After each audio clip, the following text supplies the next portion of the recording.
Well, if you enjoyed the Game of Thrones finale, then you might like this. All around the world, frozen corpses are starting to poke through the snow and return to be amongst the living.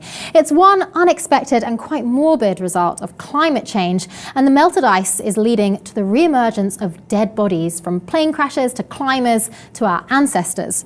Now, these discoveries are helping scientists learn about ancient people, and the race is now on to find these artifacts before they are ruined by exposure to elements. So here's what one archaeologist, Lars Pilo, had to say.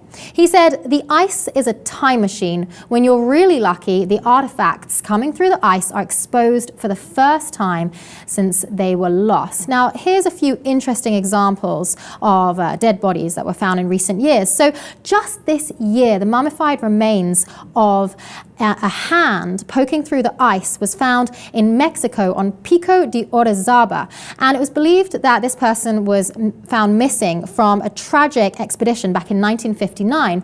But when they dug deeper down in the ice, they found that his other hand was actually holding on to someone else, and there were two dead bodies in an embrace that obviously died together.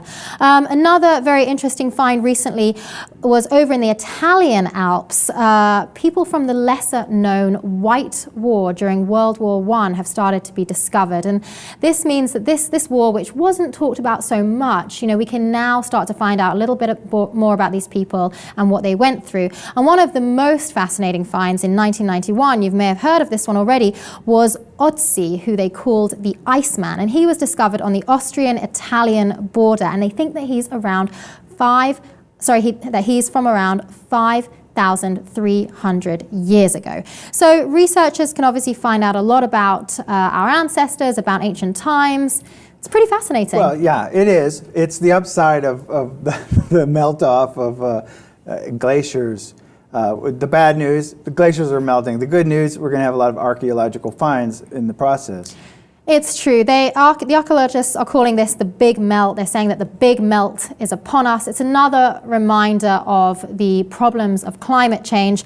And obviously a serious problem is now archaeologists are racing around the world when they're hearing about things popping up under the snow to go and find these things before they're then exposed to these warmer climates and obviously ruined under these new circumstances. So let us know what you think about this story. I find it fascinating. Do you find it to be a cool story, or is this just another devastating result of climate change affecting our modern times? Let us know your thoughts in the comments below, and please subscribe to the Lip TV for more stories like this.